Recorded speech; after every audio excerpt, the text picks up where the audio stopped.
आइए सुनते हैं जितिया व्रत कथा। पौराणिक कथा के अनुसार एक बार एक गरुड़ और एक मादा लोमड़ी नर्मदा नदी के पास एक जंगल में रहते थे। दोनों ने कुछ महिलाओं को पूजा करते और उपवास करते देखा और खुद भी इसे देखने की कामना की। उनके उपवास के दौरान लोमड़ी भूख के कारण बेहोश हो गई और चुपके से भोजन कर लिया। दूसरी ओर चील ने पूरे समर्पण के साथ व्रत का पालन किया और उसे पूरा किया।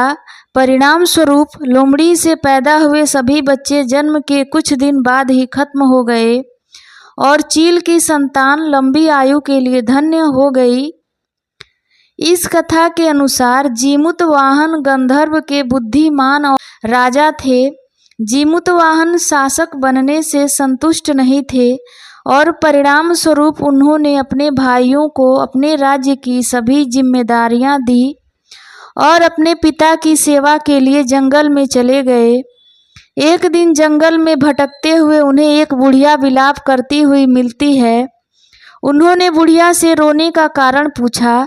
इस पर उसने उसे बताया कि वह सांप नागवंशी के परिवार से है और उसका एक ही बेटा है। एक शपथ के रूप में हर दिन एक सांप पंछी राज गरुड़ को चढ़ाया जाता है और उस दिन उसके बेटे का नंबर था।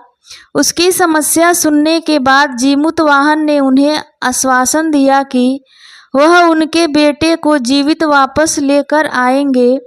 तब वह खुद गरुड़ का चारा बनने का विचार कर चट्टान पर लेट जाते हैं। तब गरुड़ आता है और अपनी अंगुलियों से लाल कपड़े से ढके हुए जीमूतवाहन को पकड़कर चट्टान पर चढ़ जाता है। उसे हैरानी होती है कि जिसे उसने पकड़ा है वह कोई प्रतिक्रिया क्यों नहीं दे रहा है।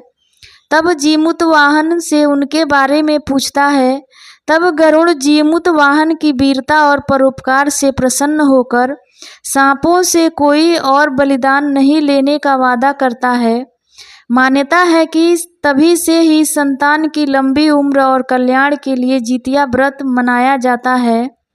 जितिया व्रत की दूसरी कथा। जितिया व्रत की कथा महाभारत काल की घटना से जुड़ी है। कथाओं के अनुसार महाभारत युद्ध में अपने पिता गुरु द्रोणाचार्य की मृत्यु का बदला लेने की भावना से अश्वत्थामा पांडवों के शिविर में घुस गया। शिविर के अंदर 5 लोग को सोया पाए अश्वत्थामा ने उन्हें पांडव समझकर मार दिया, परंतु वे द्रौपदी की 5 संतानें मारी गईं। उसके उपरांत अर्जुन ने अश्वत्थामा को बंदी बनाकर उसकी दिव्य मणि उसके माथे से निकाल ली।